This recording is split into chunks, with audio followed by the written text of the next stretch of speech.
about 300,000 people at live events. And so the first thing I learned was that for some reason I can travel to 160 cities and speak to 300,000 people. And that was a shock in itself, that it's a continual shock that everywhere we go, there's a massive hunger for whatever it is that I happen to be talking about. And, I think about that constantly when I'm discussing what I'm discussing with my audiences, trying to understand what it is that's driving this. I do that a variety of ways. One of the things I do is listen for silence. If you have 3,500 people in an auditorium and they all fall dead silent, what that means is that you've touched on something that's of universal importance in that moment anyways, because it supersedes, the topic supersedes anything else that's being considered, right? It supersedes the desire to shift your position in your chair. It supersedes the desire to whisper to your neighbor. It grips your attention completely and forces a silence. And it's a very interesting thing to listen for that, because you see that people are in the grip of something. And then you have to puzzle out what it is that they're in the grip of. I can tell you some about that. There's this idea that became very popular in the 1960s. I just talked to Bishop Barron, about a week and a half ago for my YouTube video channel and for my podcast. And I told him that I was a strange psychologist because I never told my audiences that, and I always speak to individuals in the audience, I never tell someone that they're okay the way they are. There's this idea that came up in the 60s that you're okay the way you are. Well, I like that idea very much. And I think it's a very bad idea, especially when you're talking to young people who are lost and nihilistic and depressed and suffering and aimless and ideologically possessed and prematurely cynical. Because they're not okay the way they are.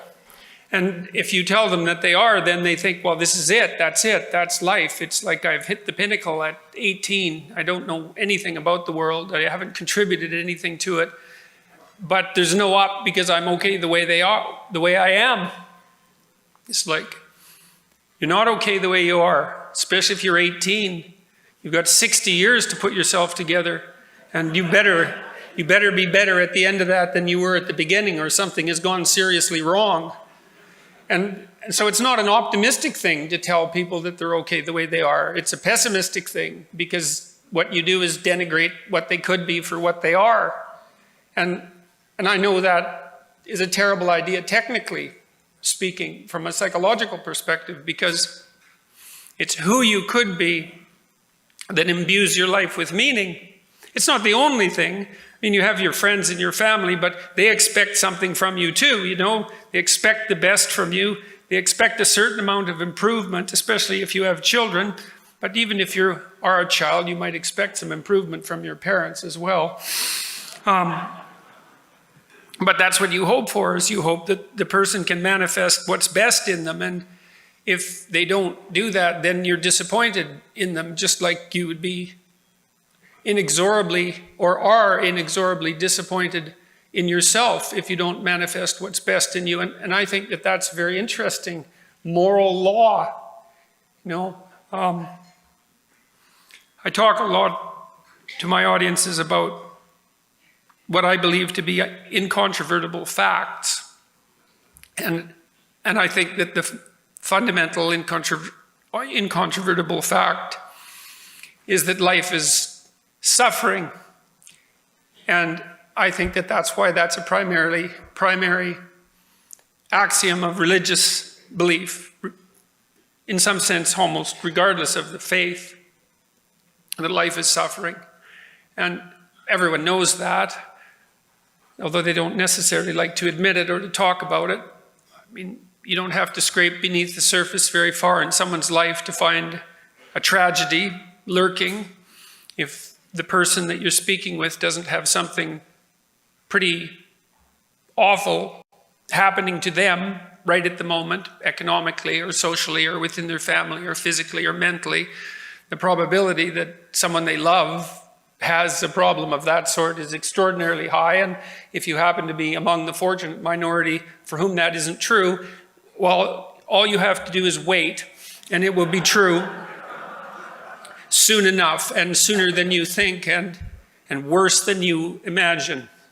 And everyone knows that. And so it's easy to understand why people become cynical and bitter and hurt and nihilistic. Now, I think there's a progression in life.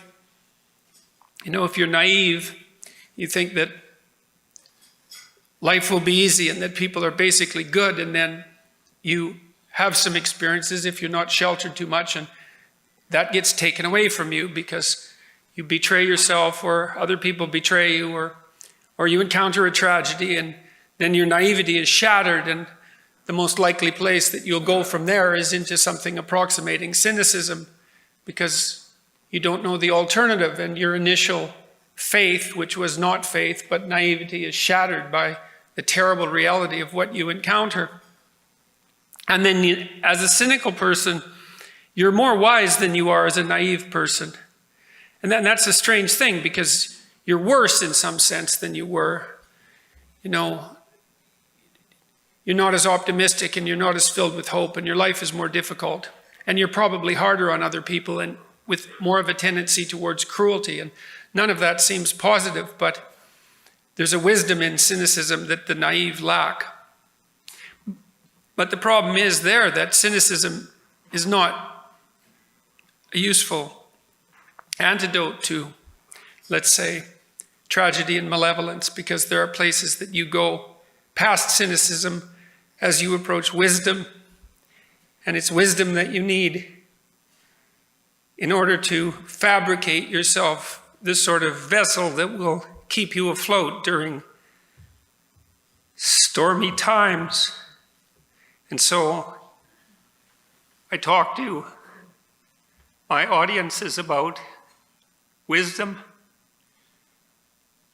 and I tell them other things that I believe to be true. It's like, well,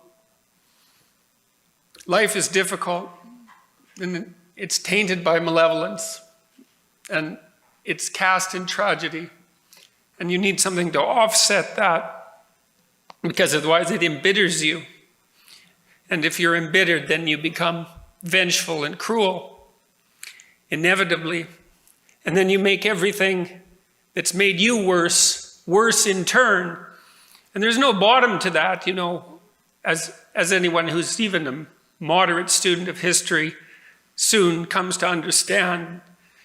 Oh, there's an idea that hell is a bottomless pit, and the reason for that is that there's no situation that's so terrible that there isn't some damn fool thing that some idiot can do that will make it far worse. And it's reasonably probable that you're that idiot.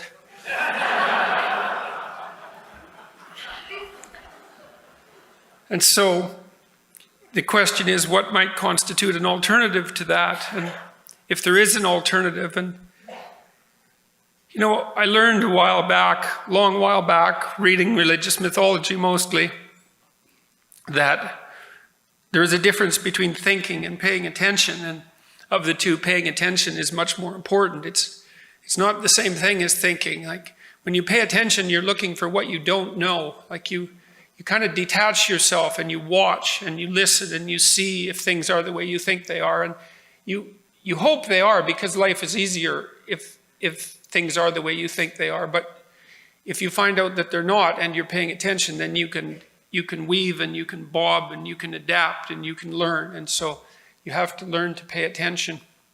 And I just ask people when I'm speaking to pay attention to what they already know, And here's something that everybody knows. You know, in a world that consists of suffering and malevolence, who is it that you admire? Or who is it that you don't admire? Those are the same question. If you know who you don't admire, well, then you have a negative model and you can go for the opposite. And if you know who you admire, well, then you can copy that. And the instinct for admiration is an instinct for imitation. And we're very imitative creatures. And our instinct for admiration is the instinct for imitation. And what would you call it? A deeply biologically and metaphysically rooted guideline to the proper path of life. The question is there a proper path of life? Well, there's certainly pathways that make things worse. That's something to know. You could avoid those. And if there are pathways that make things worse, then there are the opposite pathways, even though those might not be so clear. I think that's why we're often so enamored of evil characters in fictional representations, is because it's clearer, it's easier in some sense to make what constitutes the dark path clearer. It's easier for people to understand, whereas the path that's positive is murkier and more difficult to ascertain. But at the very least, you know it's the opposite of that. So, well, who do you admire? Or we could start by who don't you admire? Well, you don't admire an adult who won't take responsibility for himself or herself, and could. You know, I understand there are people that are so broken and hurt that they need help constantly because they can't take responsibility for themselves, or they can in small ways, but not completely. But you don't admire someone who won't take responsibility for themselves. In fact, you have a sense of contempt for that. And if you happen to be that person, then you'll wake up in the middle of the night and berate yourself with what's left of your conscience for failing to undertake your moral duty, your intrinsic moral duty. And you can't escape that. And that's so interesting, you know, that you can't escape that. If you were the creature who could invent your own values, as Nietzsche suggested, as an antidote to the death of God, then you just forgive your transgressions and you wouldn't suffer the bitter pangs of conscience, but you do. And the reason you do is because you're doing things that are wrong and you should stop, and you know it, and maybe you can't. And then, well, let's say then the opposite is that you admire someone who can take responsibility for himself or herself. That's a start. And then maybe you admire someone even more if they've forged their character sufficiently to move past cynicism so that not only they take responsibility for themselves, but they can take responsibility for their family, you know, and they're there for the people who love them when it's necessary. And if you do that, then you have something, I wouldn't say necessarily to be proud of, but at least you have one less thing to upbraid yourself with. And that's something.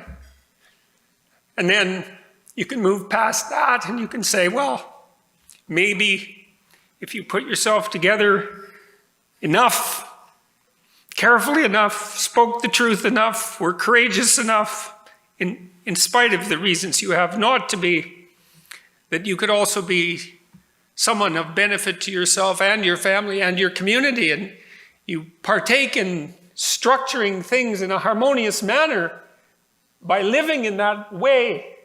It's not an individual focused ethos. It's an ethos of harmony among levels.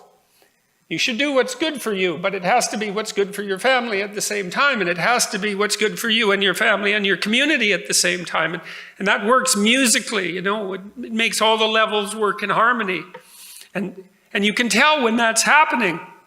And this is another thing that's of great utility to know, is that when you're in that place where you're acting in the proper manner and you're facing things courageously and you're speaking the truth, you're imbued with a sense of fundamental meaning.